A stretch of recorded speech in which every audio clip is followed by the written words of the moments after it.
Life and Death, by Henryk Sienkiewicz. Life and Death. There were two regions lying side by side, as it were two immense plains, with a clear river flowing between them. At one point the banks of this river sloped gently to a shallow ford in the shape of a pond with transparent, calm water. Beneath the azure surface of this ford could be seen its golden bed, from which grew stems of lotus. On those stems bloomed white and rose-colored flowers above the mirror of water. Rainbow-hued insects and butterflies circled around the flowers and among the palms of the shore, while higher up in the sunny air birds gave out sounds like those of silver bells. This pond was the passage from one region to the other. The first region was called the Plain of Life, the second the Plain of Death. The Supreme and Almighty Brahma had created both plains, and had commanded the good Vishnu to rule in the region of life, while the wise Shiva was lord in the region of death. "Do what ye understand to be best," said Brahma to the two rulers. Hence in the region belonging to Vishnu life moved with all its activity. The sun rose and set, day followed night, and night followed day. The sea rose and fell, in the sky appeared clouds big with rain. The earth was soon covered with forests, and crowded with beasts, birds, and people, so that all living creatures might increase greatly and multiply. The kind that God created love, which he made to be happiness also. After this Brahma summoned Vishnu and said to him, "Thou canst produce nothing better on earth, and since heaven is created already by me, do thou rest and let those whom thou callest people weave the thread of life for themselves unassisted." Vishnu obeyed this command, and henceforward men ordered their own lives. From their good thoughts came joy, from their evil ones, sorrow, and they saw soon with wonder that life was not an unbroken rejoicing, but that with the life thread which Brahma had mentioned they wove out two webs as it were with two faces. On one of these was a smile, there were tears in the eyes of the other. They went then to the throne of Vishnu and made complaint to him, "O Lord, life is grievous through sorrow. Let love give you happiness," said Vishnu in answer. At these words they went away quieted, for love indeed scattered their sorrows, which, in view of the happiness given, seemed so insignificant as to be undeserving of notice. But love is also the mighty mother of life. Hence, though the region which Vishnu ruled was enormous, it was soon insufficient for the myriads of people. Soon there was not fruit enough upon trees there, nor berries enough upon bushes, nor honey enough from cliff bees. Thereupon all the men who were wisest fell to cutting down forests for the clearing of land, for the sowing of seed, for the winning of harvests.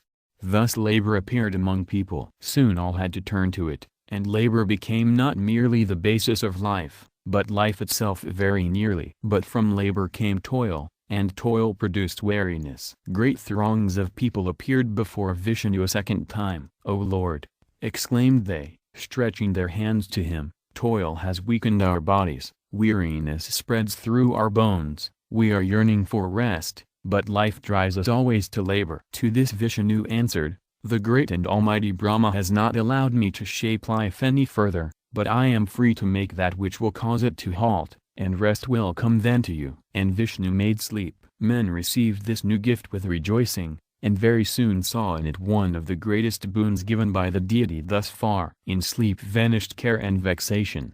During sleep strength returned to the weary. Sleep, like a cherishing mother, wiped away tears of sorrow and surrounded the heads of the slumbering with oblivion.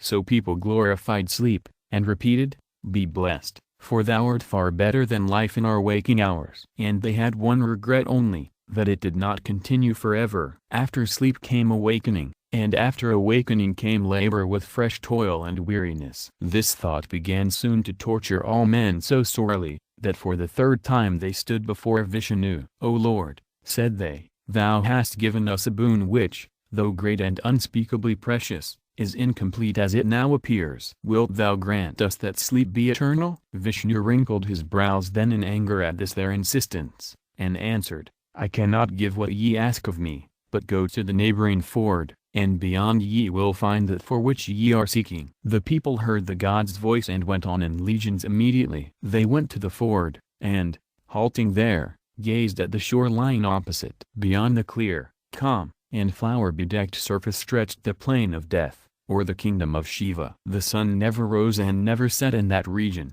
There was no day and no night there, but the whole plain was of a lily-colored, absolute clearness. No shadow fell in that region, for clearness and hair there so thoroughly that it seemed the real essence of Shiva's dominions. The region was not empty. As far as the eye could reach were seen heights and valleys where beautiful trees stood in groups. On those trees rose climbing plants, while ivy and grapevines were hanging from the cliff sides.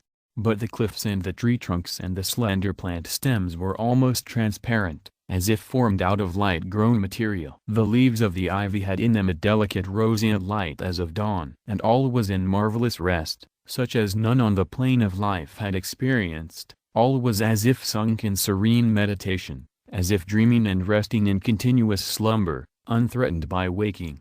In the clear air not the slightest breeze was discovered, not a flower was seen moving, not a leaf showed a quiver. The people who had come to the shore with loud conversation and clamor grew silent at sight of those lily-colored, motionless spaces, and whispered, "What quiet! How everything rests there in clearness!" Oh, yes, there is rest and unbroken repose in that region. So some, namely, those who were weariest, said after a silence, "Let us find the sleep which is surely unbroken." And they entered the water. The rainbow-hued surface opened straightway before them, as if wishing to lighten the passage. Those who remained on the shore began now to call after them, but no man turned his head, and all hurried forward with willingness and lightly, attracted more and more by the charm of that wonderful region.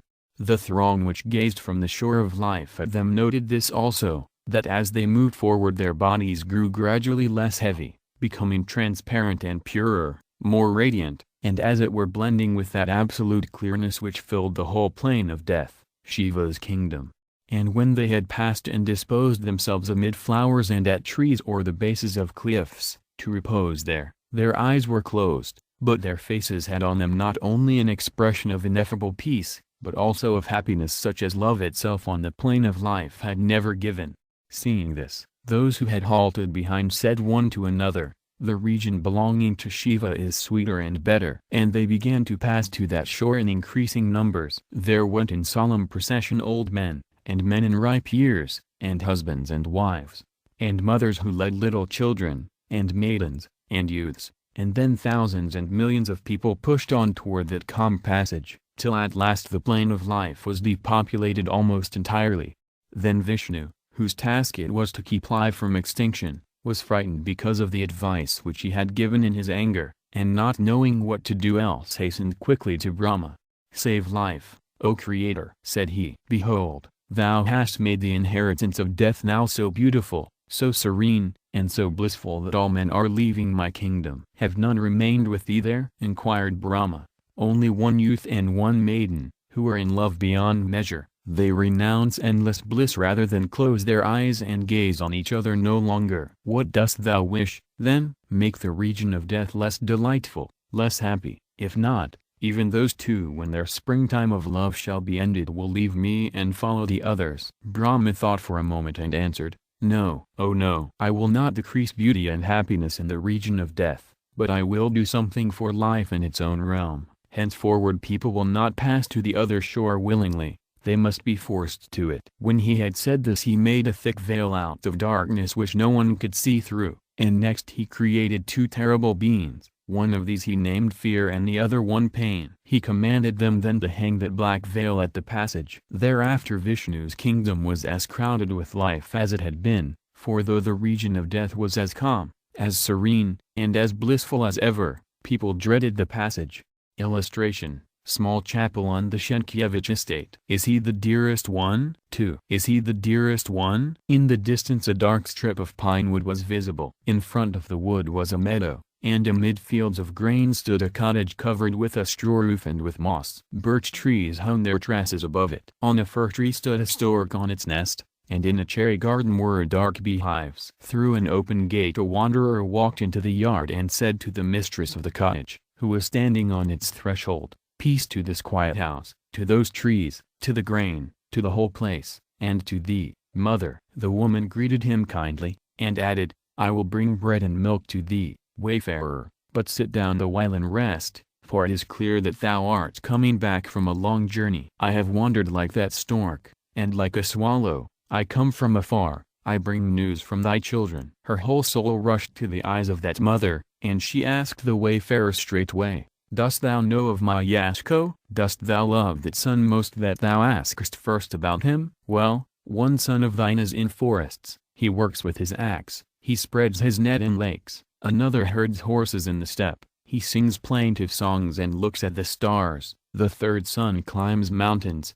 passes over naked rocks and high pastures, spends the night with sheep and shouts at the eagles. All bend down before thy knees and send thee greeting. But Yasko? Asked the mother with an anxious face. I keep sad news for the last. Life is going ill with Yasko, the field does not give its fruit to him, poverty and hunger torment the man, his days and months pass in suffering. Amid strangers and misery he has even forgotten thy language. Forget him, since he has no thought for thee. When he had finished, the woman took the man's hand, led him to her pantry in the cottage, and, seizing a loaf from the shelf, she said, "Give this bread, O wayfarer, to Yasko." Then she untied a small kerchief, took a bright silver coin from it, and with trembling voice added, "I am not rich, but this too is for Yasko." "Woman," said the wayfarer now with astonishment, "thou hast many sons, but thou sendest gifts to only one of them. Dost thou love him more than the others? Is he the dearest one?" She raised her great sad eyes, filled with tears, and answered, "My blessing is for them all, but my gifts are to Yasko, for I am a mother, and he is my poorest son." A Legend of the Sea. 3. A Legend of the Sea. There was a ship named the Purple, so strong and so great that she feared neither winds nor waves, even when they were raging most terribly. The Purple swept on, with every sail set. She rose upon each swelling wave and crushed with her conquering prow hidden rocks on which other ships foundered. She moved ever forward with sails which were gleaming in sunlight, and moved with such swiftness that foam roared at her sides and stretched out behind in a broad, endless road streak. "That is a glorious craft," cried out crews on all other ships. "A man might think that she sails just to punish the ocean." From time to time they called out to the crew of the Purple, "Hey, men, to what port are ye sailing?" "To that port to which wind blows," said the men on the Purple. "Have a care, there are rocks ahead. There are whirlpools." In reply to this warning came back a song as loud as the wind was, "Let us sail on, let us sail ever joyously." Men on the Purple were gladsome. The crew, confiding in the strength of their ship and the size of it, jeered at all perils. On other ships stern discipline ruled, but on the Purple each man did what seemed good to him. Life on that ship was one ceaseless holiday. The storms which she had passed, the rocks which she had crushed, increased the crew's confidence. "There are no reefs, there are no winds to wreck this ship," roared the sailors. "Let a hurricane shiver the ocean, the Purple will always sail forward." And the Purple sailed. She was proud, she was splendid.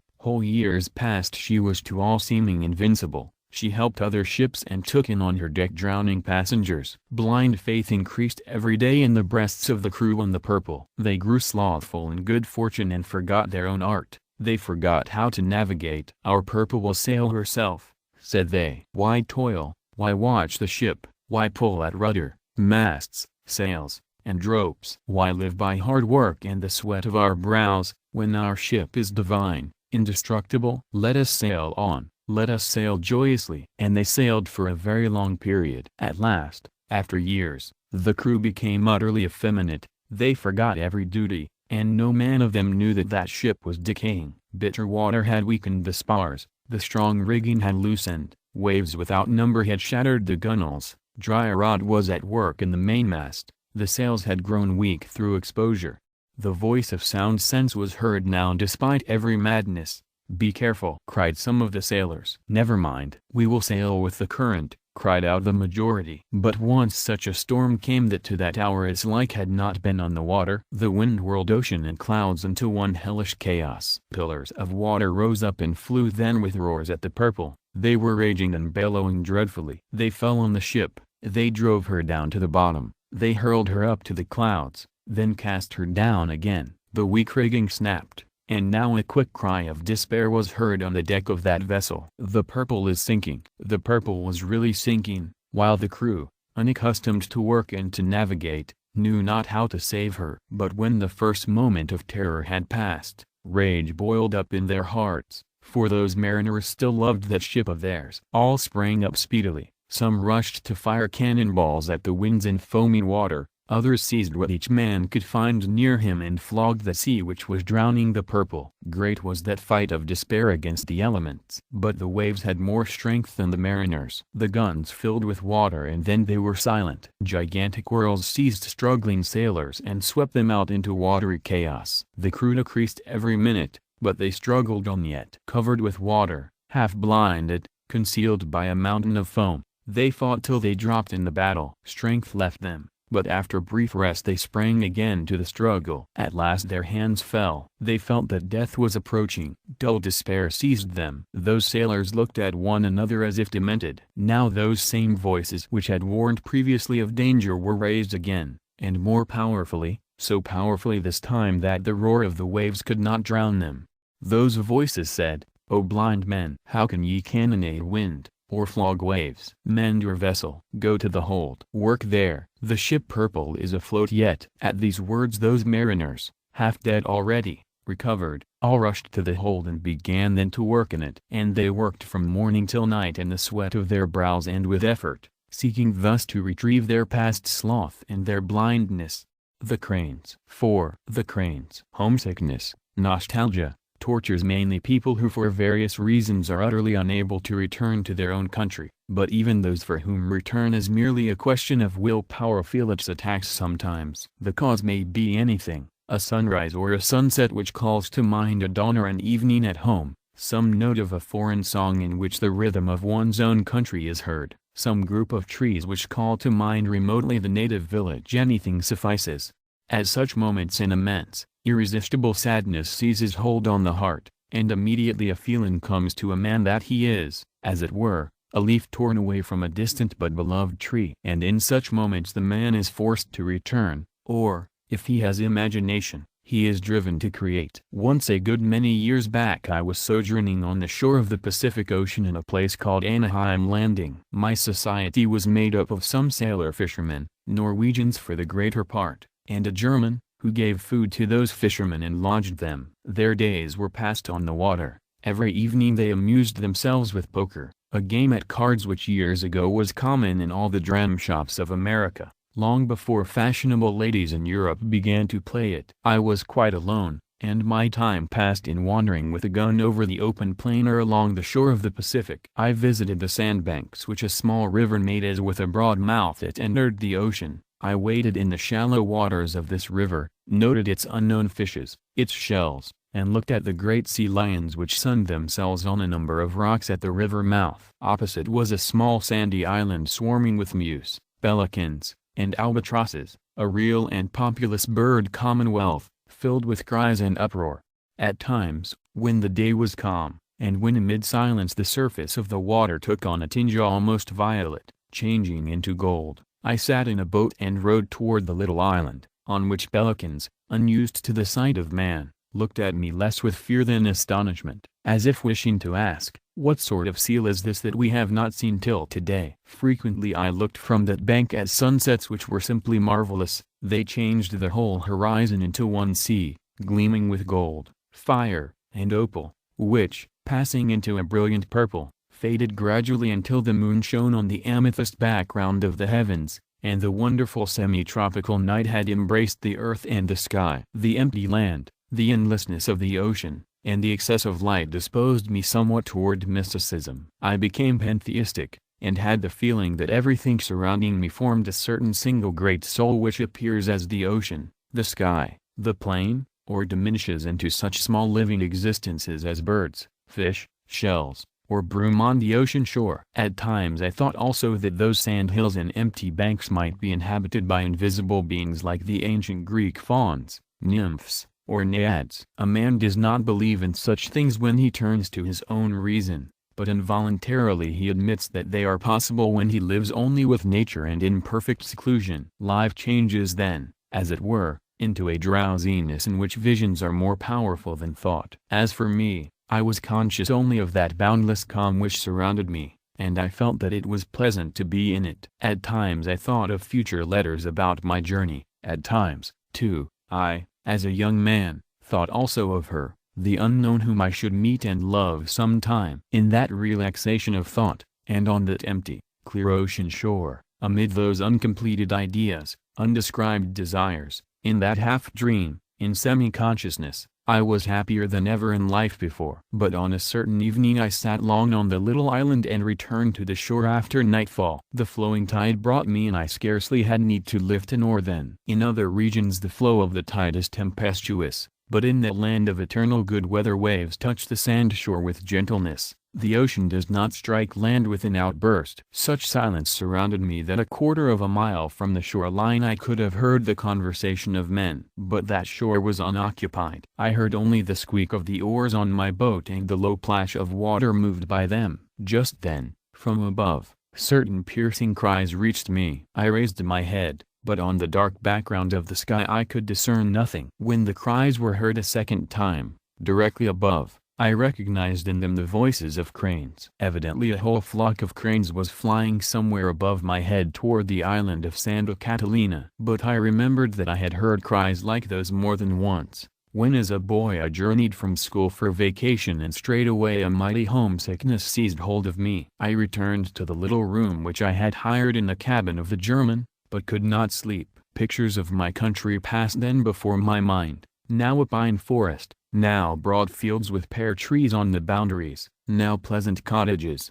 now village churches, now white mansions surrounded by dense orchards. I yearned for such scenes all that night. Illustration: a view of the house from the pond on the Sienkiewicz estate. I went out next morning, as usual, to the sandbanks. I felt that the ocean and the sky, and the sand mounds on the shore, and the plains, and the cliffs on which seals were basking in the sunlight, were things to me absolutely foreign, things with which I had nothing in common, as they had nothing in common with me.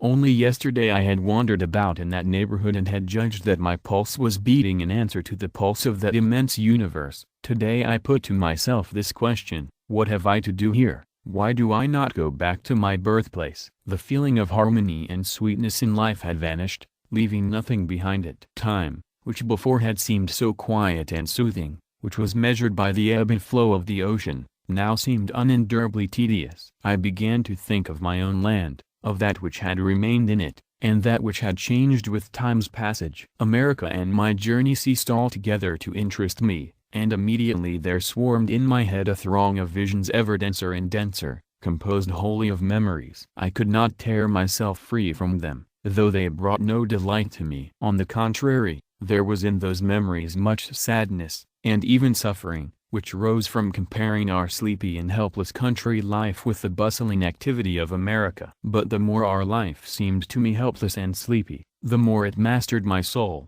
the dearer it grew to me, and the more I longed for it. During succeeding days the visions grew still more definite, and at last imagination began to develop, to arrange, to bring clearness and order into one artistic plan. I began to create my own world. A week later, on a certain night when the Norwegians went out on the ocean, I sat down in my little room and from under my pen flowed the following words: in Branieglova, in the chancellery of the village mayor, it was as calm as in time of sowing poppy seed. And thus, because cranes flew over the shore of the Pacific, I composed charcoal sketches. The Judgment of Peter and Paul on Olympus. The Judgment of Peter and Paul on Olympus. A poem in prose. It was a night of spring, calm, silvery, and fragrant with dewy jasmine. The full moon was sailing above Olympus, and on the glittering, snowy summit of the mountain it shone with a clear, pensive, greenish light. Farther down in the vale of Tempe was a dark thicket of thorn bushes, shaken by the songs of nightingales, by entreaties, by complaints, by calls, by allurements, by languor, by sighs. These sounds flowed like the music of flutes, filling the night. They fell like a pouring rain, and rushed on like rivers. At moments they ceased, then such silence followed that one might almost hear the snow thawing on the heights under the warm breath of May. It was an ambrosial night. On that night came Peter and Paul, and sat on the highest grass mound of the slope to pass judgment on the gods of antiquity. The heads of the apostles were encircled by halos, which illuminated their gray hair, stern brows, and severe eyes. Below, in the deep shade of beeches, stood the assembly of gods, abandoned and in dread, awaiting their sentence. Peter motioned with his hand, and at the sign Zeus stepped forth first from the assembly and approached the apostles. The cloud compeller was still mighty, and as huge as if cut out of marble by Phidias, but weakened and gloomy. His old eagle dragged along at his feet with broken wing, and the blue thunderbolt, grown reddish in places from rust, and partly quenched, seemed to be slipping from the stiffening right hand of the former father of gods and men. But when he stood before the apostles, the feeling of ancient supremacy filled his broad breast. He raised his head haughtily, and fixed on the face of the aged fisherman of Galilee his proud and glittering eyes, which were as angry and as terrible as lightnings.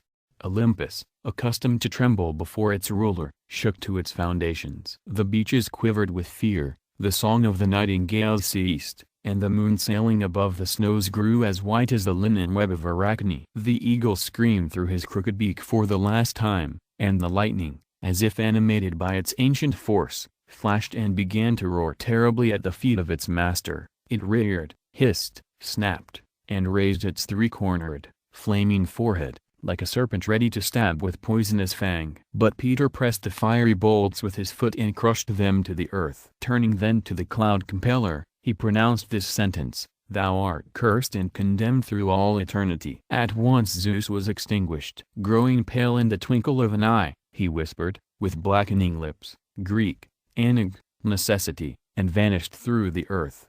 Poseidon of the dark curls next stood before the apostles, with night in his eyes, and in his hand the blunted trident. To him then spoke Peter, "It is not thou who wilt rouse the billows. It is not thou who wilt lead the storm-tossed ships to a quiet haven, but she who is called the Star of the Sea." When Poseidon heard this he screamed, as if pierced with sudden pain, and turned into vanishing mist. Next rose Apollo, the silver boat, with a hollow lute in his hand, and walked toward the holy men. Behind him moved slowly the 9 muses, looking like 9 white pillars. Terror-stricken, they stood before the judgment seat, as if petrified, breathless, and without hope. But the radiant Apollo turned to Paul, and, in a voice which resembled wondrous music, said, "Slay me not. Protect me, Lord, for shouldst thou slay me, thou wouldst have to restore me to life again. I am the blossom of the soul of humanity, I am its gladness, I am light, I am the yearning for God. Thou knowest best that the song of earth will not reach heaven if thou break its wings. Hence I implore thee,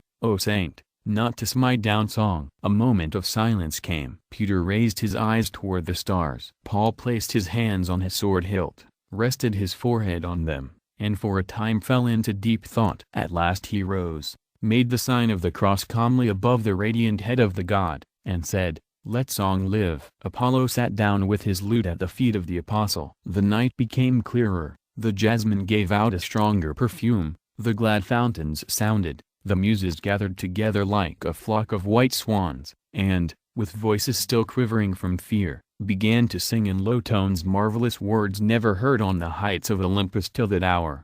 "To thy protection we flee, Holy Mother of God. We come with our prayers, deign thou not to reject us, but be pleased to preserve us from every evil, O thou, our Lady." Thus they sang on the heather, raising their eyes like pious nuns with heads covered with white. Other gods came now. Bacchus and his chorus dashed past, wild, unrestrained, crowned with ivy and grapevine, and bearing the Sthara and the Thyrsus. They rushed on madly, with shouts of despair, and fell into the bottomless pit. Then before the apostles stood a lofty, proud, sarcastic divinity, who, without waiting for question or sentence, spoke first. On her lips was a smile of derision. "I am Pallas Athene. I do not beg life of you. I am an illusion, nothing more." Odysseus honored and obeyed me only when he had become senile. Telemachus listened to me only till hair covered his chin. Ye cannot take immortality from me, and I declare that I have been a shadow, that I am a shadow now,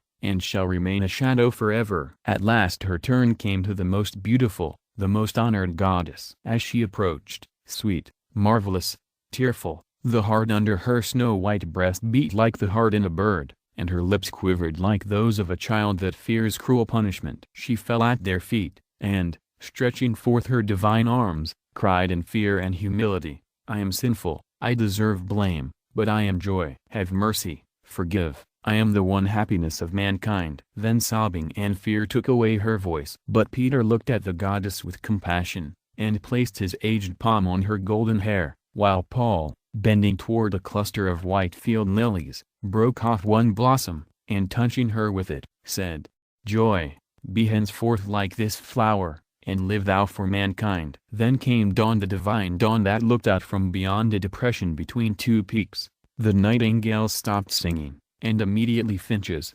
linnets, and wrens began to draw their sleepy little heads from under their moistened wings, shaking the dew from their feathers, and repeating in low voices, "Svit, svit, light, light." The earth awoke, smiled, and was delighted, because song and joy had not been taken from it.